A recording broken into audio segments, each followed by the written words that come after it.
Hello and welcome to Stab the Apple.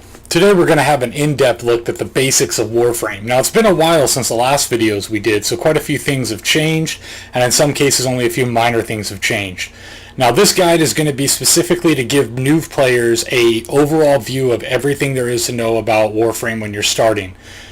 This is by no means an advanced guide, but we will leave notations in the bottom of the video so you can skip forward to certain sections to view things that you would like to. Now when you start, you'll have to pick a Warframe. You're going to get a choice between 3 Warframes. The 3 that you're going to get a choice on are going to be the Mag, the Excalibur, and finally the Loki. Now, which one you pick is completely up to you. However, if you are brand new to Warframe and you've never played it before, I highly recommend the Excalibur. The Excalibur is a very steady and stable Warframe. It has equal offense and defense. It has good armor. It has good energy. It's just an all-around good Warframe to use. If you're new to the game, you're probably going to be taking a lot of damage. The Excalibur can soak that up. He can also dish out damage. He has cool abilities like Slash Dash. We'll let him slide across the room and cut people open, as well as Radial Javelin and Radial Blind for AoE attacks. Super Jump is not all that useful, but that just makes it a little bit easier on new players because it's an ability you can skip. If you take it, that's fine. There's nothing wrong with taking it, but it is an option to skip it if you like to. Now, the one screen you're going to be looking at the most is this. This is a layout of the galaxy. Now, each one of these planets is originally going to be locked to you. All of these places will have little locks on them. The way you unlock them is by completing the mission adjacent to it. So, when you start out, Terminus should be the first place that you'll be able to play at. So what you're going to want to do is go to Mercury, where we just were. Click on Terminus, and here's a few things to know about how to tell what missions do what and what types of resources they drop. Now, on Mercury, we can see up here in this top right corner that it has resources. The resources are Morphics, Ferrite, and Polymer Bundles. Now, these drop in level of rarity. So, Morphics are common, Ferrite is uncommon, Polymer Bundles are rare. Now, the rare ones, on most maps, they will drop probably about 1 and 2 to 1 and 3 times off of the boss for each planet, but they do have a rare chance of dropping individually from just normal mobs or lockers within each map. Now when you mouse over it, it tells you what your target is. In this case it's the Grineer. Grineer are big Space Marine type characters, so you're going to want things with armor penetration, stuff like that. We'll get into those a little bit later on, but for now all you need to know what your target is going to be Grineer. The mission is a sabotage. So you're probably going to hack something at some point or deliver a payload. And the bottom part is level, which tells you what the level of all of the mobs inside of that area are. Now as you progress, you'll unlock one after another. In this case we have a raid, and this one is an exterminate, and we go on and on and on until we get to this specific mission. This mission is Target Captain Vor Assassination levels 1, 2 to 4. Now, what this is this is your boss. This is the final bad guy for this planet.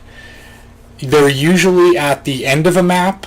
In some cases, they're just buried in the planet so that you have to clear quite a few places to get to them.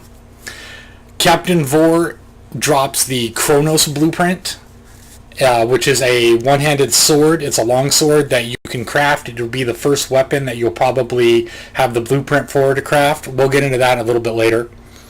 But for now, this is how you know when you've reached the end of the planet. Now, that doesn't mean you shouldn't clear out the rest, because it's always good to clear out a planet to get access, for a couple of reasons. One is different mission types. In this case, capture. In this case, sabotage. Different level ranges. You would fight infestation on this map instead of Grineer like on the others. So that's one reason to unlock them. The other is alerts. Now, alerts are what you find here. These happen periodically. Usually it's about once every half hour to every hour. An alert mission will pop up. It'll tell you how much time you have to complete the alert, where the location is, what faction you're fighting, and then a description of what the actual mission is going to be, and then your rewards. Now in this case, it's Hyena. You're going to be fighting Infestation, and the enemy munitions officer is located, so you're probably going to have to kill somebody. Like an assassination type, like we do with Vor. Now when you click on it, it also takes you to the planet. In this case, Venus is the planet. So if you mouse over something, you see it's level 6 to 12. Now, you will not see this alert if you do not have access to this planet. Well, to this zone in the planet. If this is still locked, you will not have access to this alert. You won't see it. Everybody else will, but you won't. If you join somebody else, like let's say you join into a group, and they pick this alert, you can simply wait for the time to run out after they click it, and you will automatically join with them even though you don't have the planet unlocked. And once it's completed, it will unlock the planet for you. Now, as you can see, there's 2 rewards here. The first one is 5,900 credits. Credits are the in-game currency, which you find here. These are used for buying all types of blueprints, warframes, weapons, sentinels, all of that stuff in the marketplace. We'll cover that next. Now, this is not the total amount of credits you get it for. This is a bonus. So you would get whatever you normally would get for completing the mission, plus you would get 5,900 extra credits. So that's actually a pretty good mission to run. Now, on top of that, we have this question mark. Now, this question mark is a mysterious item. Ooh. Mysterious items can be any range of things. They can be the blueprint for a weapon. They can be they can be an artifact like we find here. Things like Pistol Scavenger increases pistol ammo recovery. Everybody who plays and has one of these will be able to use one throughout the course of the game. So as you can see right now, I have Physique because I've been leveling up lower level Warframes. So this increases the maximum health of everybody I'm grouped with, including myself. Okay? So those are the 2 things they drop.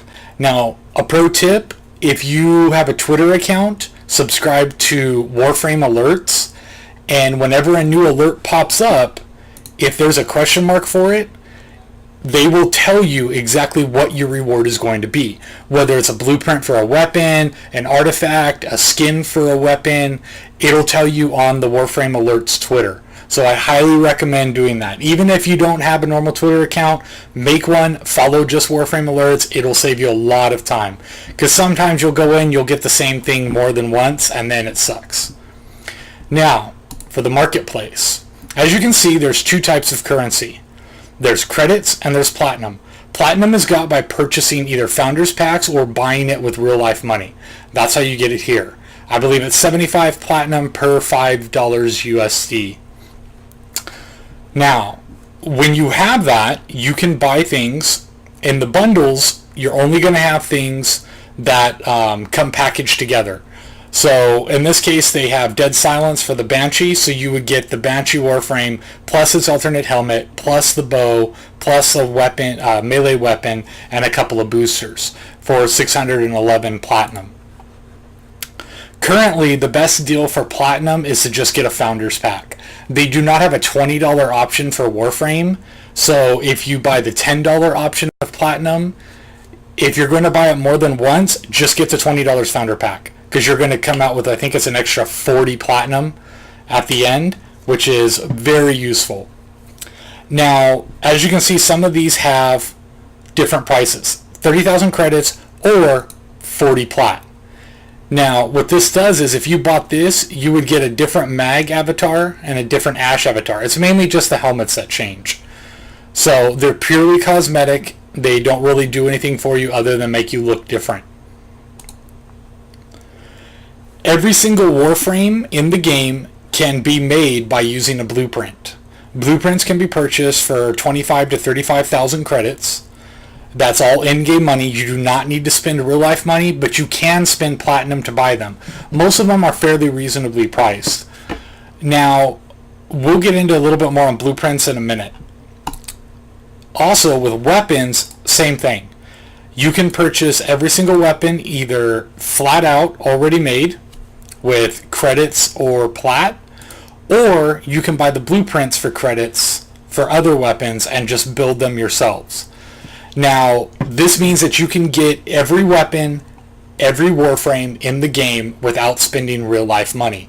It is time consuming, but that is the trade-off. If you do not want to spend real money on the game, then the trade-off is you will have to spend time. You'll have to farm resources, and it actually takes time to craft each one of the items. We'll get into that next. Now, equipment, there's a couple of things. First are the blueprints for your Sentinels. That's this little guy up here. I have an image pack, that's why he looks a little bit different. This is what they look like normally. Sentinels are pretty much the same as a hunter's pet from World of Warcraft or similar games. It's just a little guy that hangs around with you, has special abilities, helps you out, does a little bit of damage, that kind of thing. So that's all Sentinels are. You do not need to rush these. These do not give you a major advantage. You are not going to suck at the game because you don't have one. So I strongly recommend getting a Warframe or two before you actually start worrying about getting Sentinels. The other things you'll find here are mostly things you buy for plat. That's going to be mod packs, affinity boosters, credit boosters. These items here, the pistol ammo box, rifle ammo boxes, small health restore, these are all items you can stick in your inventory and use while you're playing the game. So if you're on a long mission, you're doing a defense mission where it's just wave after wave after wave of enemy, you start to run low on ammo, you can bring extra ammo with you, or you can bring extra health with you. Ciphers automatically hack terminals for you. Orokin catalysts and Orokin reactors you cannot buy with credits. You have to either A, get the blueprint in some way, B, get it as a reward for your daily login, or C, you have to buy them with plat. Now you start with 50 plat, so I would highly recommend buying a Warframe slot and then either an Orokin reactor or an Orokin catalyst. I would also recommend trying to get a weapon slot if you don't want to get either of those. Okay? So if you look on here, I believe that the catalyst is 20 platinum as well. So yeah, it's 20 platinum. And it's also 20 platinum for a Warframe slot. So now we'll get into slots and crafting. If you go to your arsenal, you can change your Warframe. Now, you can only have 2 Warframes to start. So even if you got the blueprints and you built all of these, you could not actually finish them and use them. You would have to delete one of your other Warframes to use them. So that's why I strongly suggest with your 50 starting plat, go ahead and unlock a 3rd Warframe slot. That way you can have access to another Warframe down the line. It makes the game play go a lot longer. It makes it a lot more convenient for you. It changes things up a bit for you. And it just makes the game a much more enjoyable experience. So I would highly recommend that. Now, as for what Warframe to get, that is completely up to you. We'll consider doing guides on each Warframe so you can get an idea of what they all do. But each Warframe has its own ability. There is no Warframe that is overpowered more than another Warframe. They all have their own little niches. They all have their own abilities. They all have their own style of play. So it's more personal preference than anything. And even if you don't spend real money, you still have access to all of them. The same goes for weapons. There's even some weapons that you can't even buy. You have to actually wait for an alert to pop up with the question mark, and it just happened to have that blueprint. Now, the way you craft things is you need the blueprint. So you can get the blueprint through missions occasionally, or you can simply go to the market and buy the blueprint. Now, this is not all you need to make this particular Warframe. So first, it says Vault Blueprint Warframe, gives you a brief explanation of the Vault, and then you can mouse over each one of its abilities to see exactly what it does. Then you can purchase it for 35,000 credits. So we'll purchase this one just for demonstration. Once you buy it, the same thing goes for weapons. You have to go to your foundry, find the blueprint, and then it shows you a list of what you need. Now you're going to need an Orokin cell. Orokin cells can be dropped from certain areas, different planets that you unlock. So just keep an eye out for whichever ones say Orokin cell and farm those planets. You're also going to need the Volt chassis, the Volt helmet, and the Volt systems. Now, each one of these parts you're going to have to build individually. Building them is going to cost you 15,000 credits and 12 hours of real-life crafting time. Plus, you're going to have to farm all the materials for it as well. As you can see here, you need all these materials to build the alternate skin for the dagger axes. It's going to cost me 20,000 credits and 12 hours of build time. So you will have to farm each one of these. Now, all three of these will drop from the same boss, but it is only the blueprint. It is not the full helmet. It is not the full chassis. It is not the full systems. Please remember that. There's been a lot of people who get confused by this and think, well, I bought the blueprint. Why doesn't the boss drop the helmet? Well, the boss drops the blueprint for the helmet. So we will leave a note on which bosses drop what blueprints so that it's easier for you to farm them. And once you've farmed them, you'll have to craft each one individually. And then once you've crafted all three, all you need is an Orokin cell, money, and 3 days worth of real life time, and you can build it. And then once it's done building, you will have access to a brand new Warframe. No real life money spent. Same goes for weapons and skins. Now in this case, the Chronos Sword is going to be the first blueprint that you will probably run across. As I told you earlier, this drops off the boss on Mercury. This is a very good weapon. It is an awesome melee weapon, and it is very easy to build. As you can see, it takes 1 Morphix, 500 Ferrite, and 75 polymer bundles, all of which drop on Mercury, so you're good. Or was it Mercury? Hold on, I might have just... maybe it was Venus. No, Morphix, Ferrite, and polymer bundles. So everything you need to make a Chronos can be found on Mercury. So just keep that in mind. Now, once you've crafted all the stuff you want, make sure that you go for things that you actually want. Don't craft a lot of useless stuff or stuff you don't like. Do a little bit of research before you start making things, because the last thing you want is to get stuck with a weapon you don't like or a Warframe you don't like. Now we're going to get into a little bit more of a complex area. That's the mod system. Now, mods are what make your Warframe and your weapons better. They level up normally and they get a little bit of statically better as far as their stats go, but not a lot. You're going to need mods. Now, mods are accessed by clicking this little thing here, this little wrench. You click on it and it'll bring you to this screen. Now, the mod system is very easy once you get to learn it. These mods drop throughout the missions. They drop randomly. They'll look like this inside the game when you're playing. So whenever you see one of these, go ahead and grab it. You'll get a little explosion around you. It'll show that you picked up something, and it'll flash which mod you got on the right hand side of your screen. So always pick them up when you have the chance. One of the things you can do is stack up on them and then put them on afterwards. When you're looking at the mod screen, all of the ones that are in color are the ones that you currently have equipped. All the ones that are grayed out are ones that this Warframe does not have equipped. You can sort everything based on what's installed on your Warframe, what are just purely Warframe mods, what are purely primary weapon mods, secondary, melee, Sentinels, and fusion cores. So the way this works is each mod has a rarity, which is on the bottom right here of the card. On the top right, it's the polarity. And on the left, where you see those 3 little notches in white, these things, that's how many times this card can be leveled up. Now, they start black like this because they're empty. So this has not been leveled at all. It's an uncommon card, and it cost me 4 mod points. Now, mod points are gained by leveling your Warframe.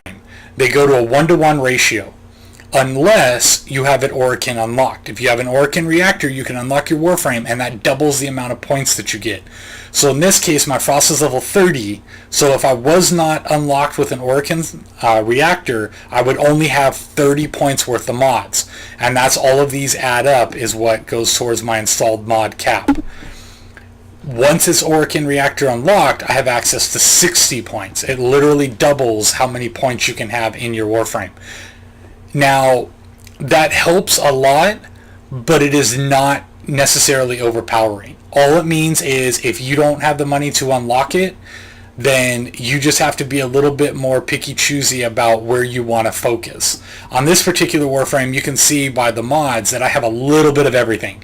I am not focused in one particular area. I've got a lot of extra health, I've got a lot of extra shields, I've got a lot of extra armor, and then I've got power buffs and even a stamina recharge. Now, if I only had 30 points, I would probably drop half of these and just focus on certain ones.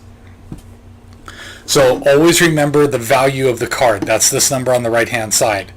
Now every time you level a card, that value goes up. So always keep that in mind when you're fusing new cards. We'll cover fusing in a minute. Now, with all of these unlocked, you can pull them off and put them back on anytime. But you need to understand them a little bit better. So, if you look down in the bottom left, it says Warframe plus 140% health. Now, that is 140% health of your base Warframe's health. A lot of people get confused by this because there are some things, like especially on weapons, let me see if I have some installed on here, where I have 150% crit chance. Now you're probably asking yourself, how do you get 150% crit chance? You crit more than you actually shoot? No, what it does is it is 150% of my base crit chance. So if my base crit chance is 10, that means I would have a 25% chance to crit. I hope that makes sense. Now, with that being said, if we want to level these cards, you have to go into mods, and you have to pick which one you want to level. In this case, we want to level Steel Fiber. So Steel Fiber has already been leveled 4 times. It adds plus 50% armor, and it's a common 4, and it costs 8 points. Now I know I still have 9 extra points on this Warframe, so I know I can get a few more levels out of this before I have to worry. So, you hit Fusion, and now you're going to pick cards to make this card better. So what we do is, we're going to sort them by their type, and the reason we do this is this, the polarity. The polarity for this, as you can see, has this little corner piece here. So, if you notice, everything has a polarity. If we used Shuriken to level this up, now Shuriken is a common, so it should level it up quite a bit, right? Wrong. It almost didn't go up at all. Now, the reasoning for that is, this is already level 4, and this polarity does not match, so you only get 25% of the worth of the card to level up this card. If the polarity matches, let's see if we can find one here.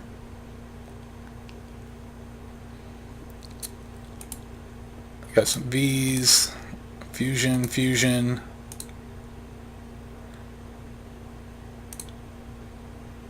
B's and dashes. Okay, so I don't see any off the top of my head here. I'm probably just missing one. But if you did have another one with the same matching polarity, you get 50% of the card's value towards the XP of this card, meaning it'll level up faster. So if I had another common that was the same type of card as this, here we go. We click it, and as you can see, it about doubled what the other card gave.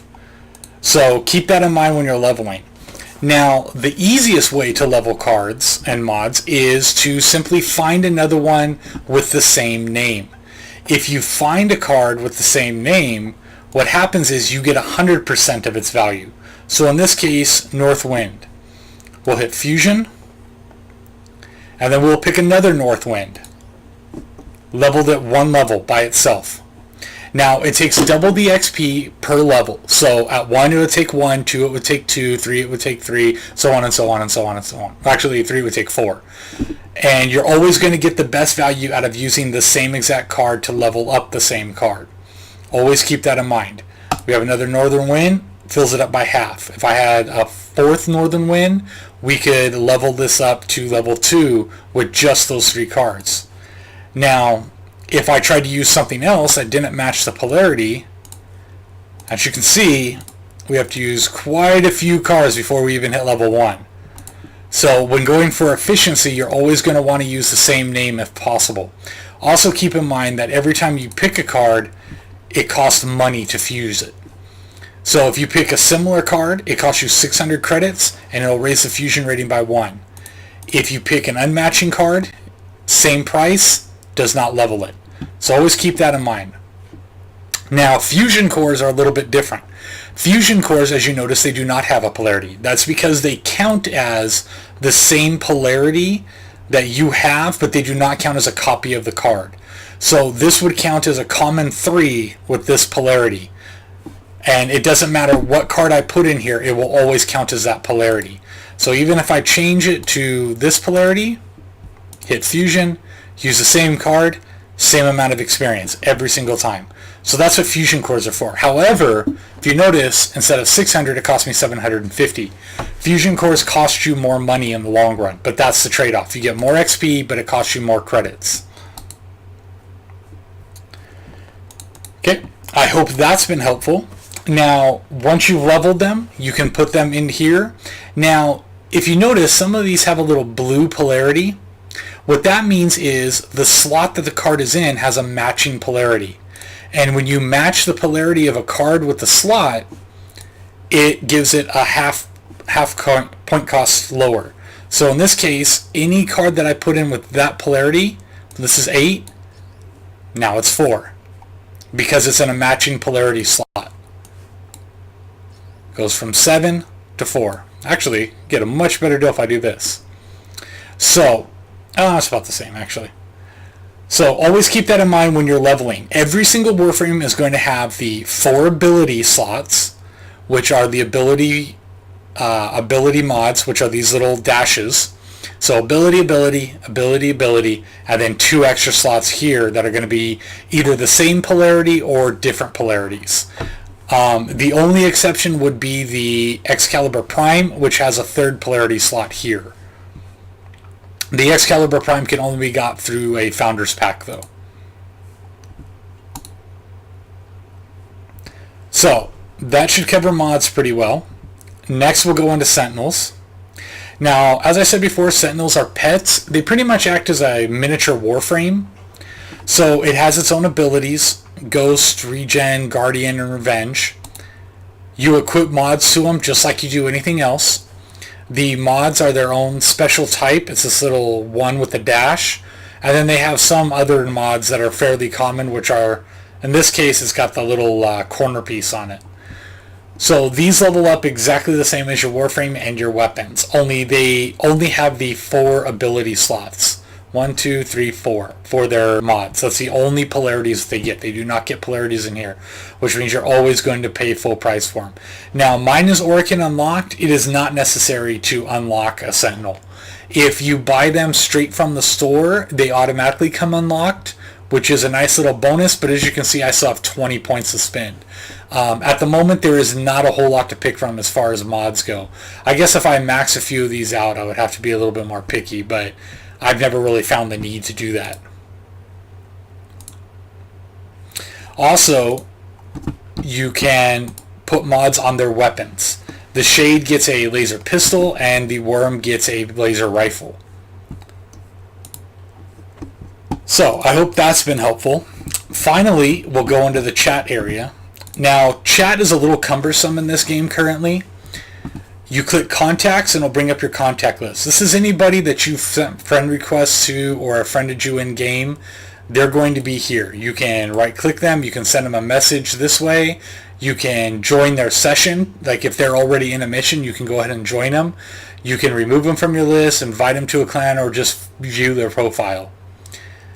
Now, this one here shows you people that you have recently played with.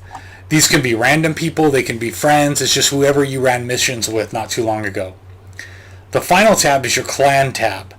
Now your clan tab tells you how many people are in the clan and then who in your clan is currently online, even if they're not on your friends list.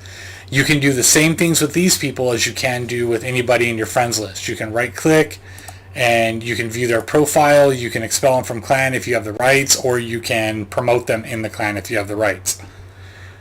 If someone invites you to a clan, you have to click on this tab and you have to accept the invite on this screen. Now, chat is a little cumbersome as well. You have to go down here to the bottom, click on what you want to chat in, and then push this little square. This will show you everybody in your region, and it will show you region chat.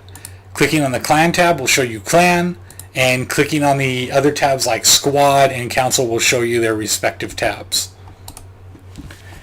So I hope this guide has been informative and has helped out and has helped explain how Warframe works. If you have any other questions, please let us know in the comments. If you'd like to see guides on specific things like the different Warframes or the different weapons in game, just leave us a comment and let us know what you'd like to see, and we'll see about making something to help you out. Anyways, thanks for watching. Be sure to subscribe to us on Twitter at StabTheApple. Subscribe here on YouTube. You can also follow us on Twitch TV. We stream every Tuesday, Thursday, and Sunday night. On Tuesday and Thursday, we stream from 8 p.m. to 10 p.m. Pacific Standard Time. And on Sundays, we stream at 6 p.m. until whenever. It's not always Warframe, but we are always streaming during those times. Thank you very much for watching, and take it easy.